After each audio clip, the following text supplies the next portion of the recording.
La tercera variable en el curso de instrumentación industrial es la temperatura, una variable sumamente importante en la industria que complementa a las dos vistas hasta ahora, presión y nivel.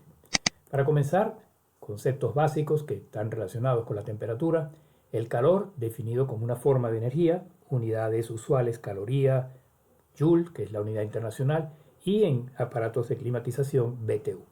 Transmisión de calor por tres métodos que se detallarán en las próximas láminas: conducción, convección, radiación. Temperatura se define como la medida de la cantidad de calor de un cuerpo y, desde el punto de vista un poco más termodinámico, la medida de la energía cinética de las moléculas o átomos que forman un determinado cuerpo. Termómetro, instrumento que mide la temperatura en forma cuantitativa. La transmisión de calor por conducción tiene lugar cuando hay una diferencia de temperaturas dentro de un cuerpo o de varios cuerpos que están en íntimo contacto. Supóngase, por ejemplo, una varilla cilíndrica donde del lado izquierdo la temperatura es T1, del lado derecho T2, y entonces la cantidad de calor, Q, viene dada por el coeficiente de conductividad térmica multiplicado por el área de la varilla o cilindro por la diferencia de temperaturas dividido entre la longitud del cuerpo. Si se considera ahora la transmisión de calor por convección, aquí una masa, generalmente gaseosa o líquida, se mueve o está contenida dentro de otra masa. Y la transmisión, en este caso, se lleva a cabo mediante un coeficiente que se llama el coeficiente de transferencia de calor. El calor Q transferido es igual a ese coeficiente por el área en cuestión multiplicada por la diferencia de temperaturas. Una fórmula simplificada que ilustra cómo se transmite el calor de esta forma. La tercera forma de transmisión de calor no exige que haya un contacto físico entre los cuerpos. Todo cuerpo puede radiar o irradia, de hecho, energía. Es la ley del llamado cuerpo negro.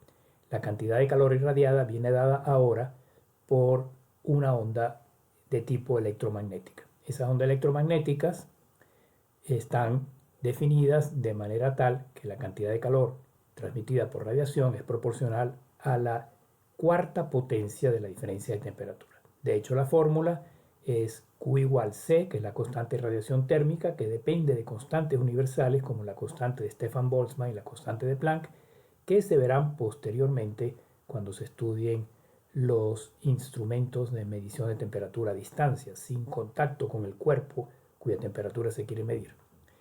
El segundo factor es el área en la fórmula y luego la diferencia de temperaturas, cada una de ellas elevada a la cuarta potencia. Las unidades de medición de temperatura, a diferencia, por ejemplo, en el caso de presión, donde se tenían muchos tipos de unidades, son solamente tres, al menos las que se usan más comúnmente en la industria: la conocida escala Celsius o centígrado, la Fahrenheit y la temperatura absoluta o Kelvin. La relación entre ellas es fácil y se puede llevar a cabo mediante las ecuaciones que se muestran aquí en esta diapositiva.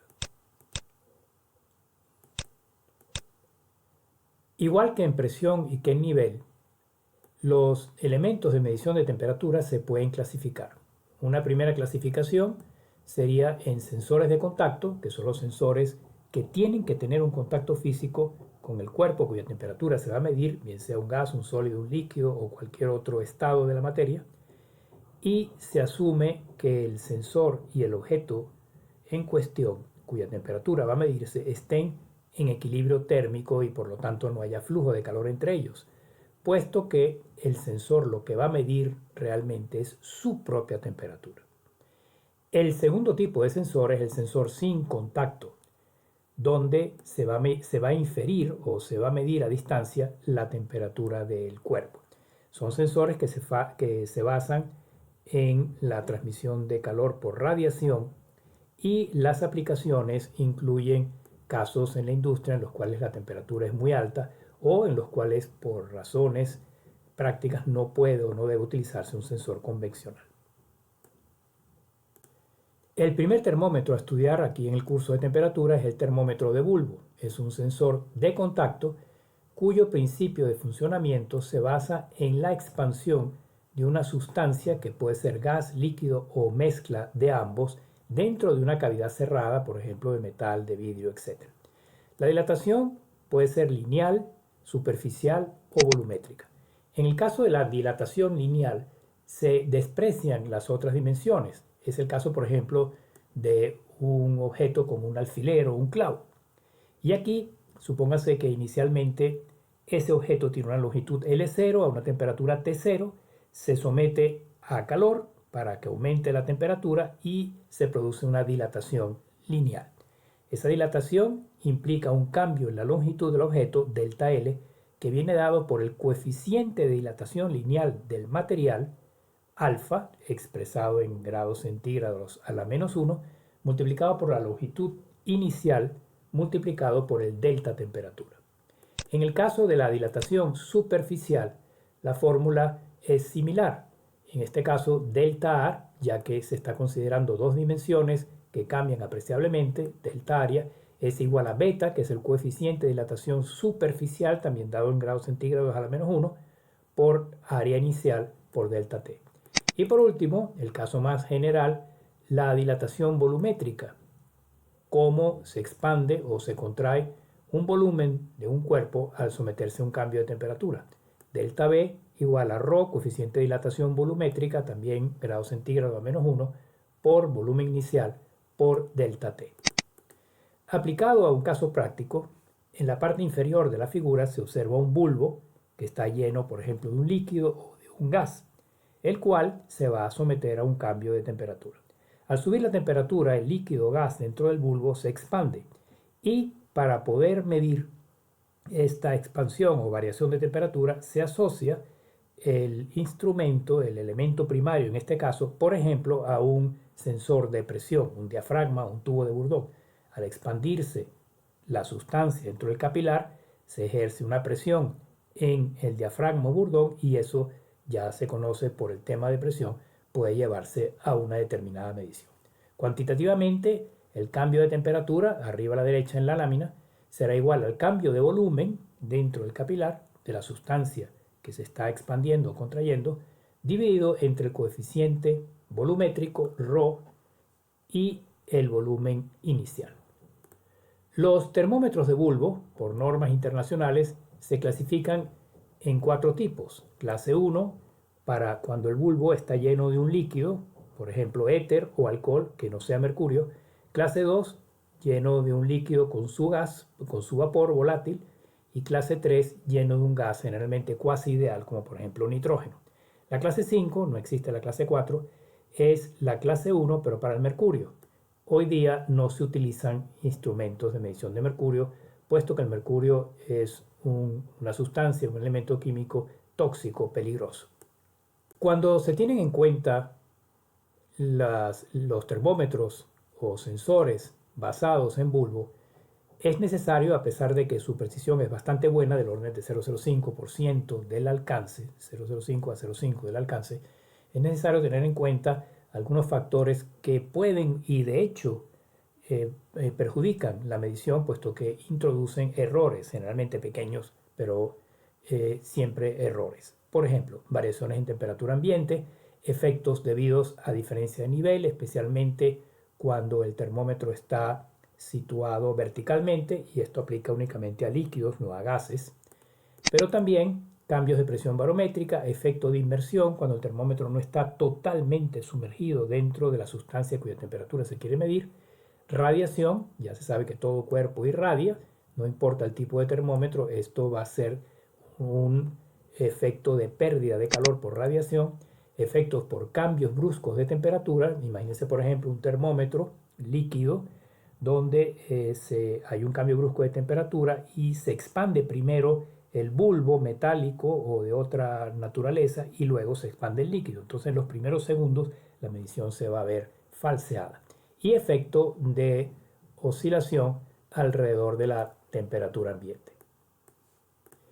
En esta tabla comparativa están los 3 principios y los 3 tipos de termómetros de bulbo: líquido, líquido con su vapor y gas, y sus características más importantes. La primera fila, el principio de operación.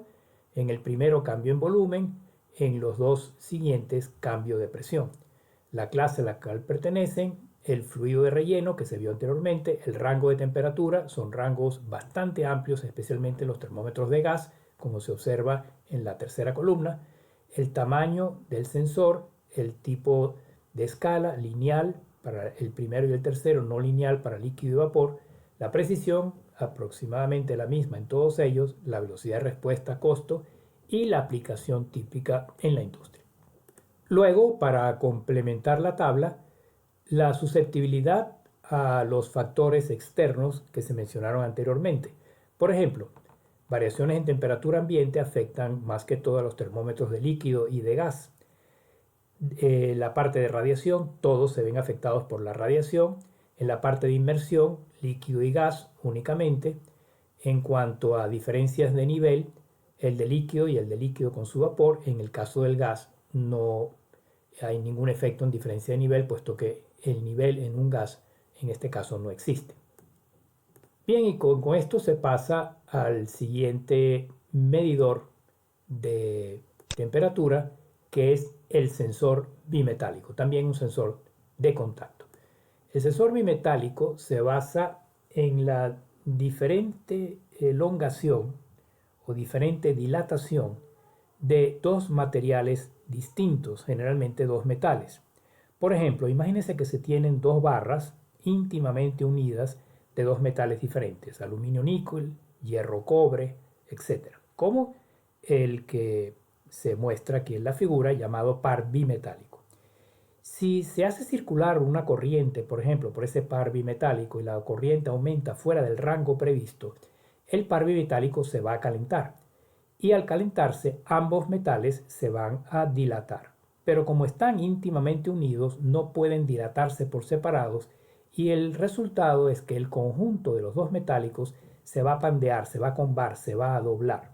Por ejemplo, hacia arriba, y entonces en el lado derecho, como se ve aquí, el pin este triangular va a hacer contacto con el pin de arriba. Por ejemplo, para dar una alarma o para encender un aparato eléctrico. Se puede también utilizar al revés, de manera que cuando la corriente que pase por el bimetálico es una corriente normal, se establezca un contacto que, por ejemplo, hace que se accione un equipo eléctrico, un motor. Y cuando la corriente aumenta por arriba de un determinado valor, y en ese caso se puede calibrar el par bimetálico, se abre el circuito. Es el caso, por ejemplo, de los protectores de motores contra sobrecarga. El protector de motor contra sobrecarga puede, y de hecho hay muchos de ellos que se basan en el principio bimetálico, aunque también los hay electrónicos. En el caso del bimetálico, él protege el motor de manera que cuando la corriente aumenta por razones de sobrecarga por encima de la corriente nominal en un determinado porcentaje, 10, 15, 20%, después de un determinado tiempo, unos cuantos segundos por lo general, el bimetálico actúa y se abre el circuito interrumpiendo la corriente que va a la máquina. También se utilizan, por ejemplo, en calentadores de agua o en equipos de aire acondicionado sencillos, en los cuales se tiene un control on-off. Cuando la temperatura del ambiente donde está el aire acondicionado aumenta por encima del valor preseleccionado, el par bimetálico abre el circuito y apaga el compresor. Cuando la temperatura, mejor dicho, baja por debajo de otro valor prefijado, de nuevo el par bimetálico se restablece a sus dimensiones originales y arranca nuevamente el compresor. En la práctica, los sensores bimetálicos muchas veces se construyen con metales enrollados en forma espiral, de manera de, en un pequeño espacio, como aquí en la figura, tener un bimetálico de una longitud considerable, y de esa forma se pueden obtener mediciones más sensibles y más precisas. Con esto se llega a la parte correspondiente a los sensores clásicos por contacto, y en las próximas láminas, las próximas presentaciones o audiovisuales, se van a estudiar sensores que son mucho más frecuentemente utilizados en la industria, específicamente los termopares o termocuplas y los RTD o termoresistencias, así como también los termistores. Esas tres familias de sensores cubren más del 80% de las aplicaciones de medición de temperatura en la industria.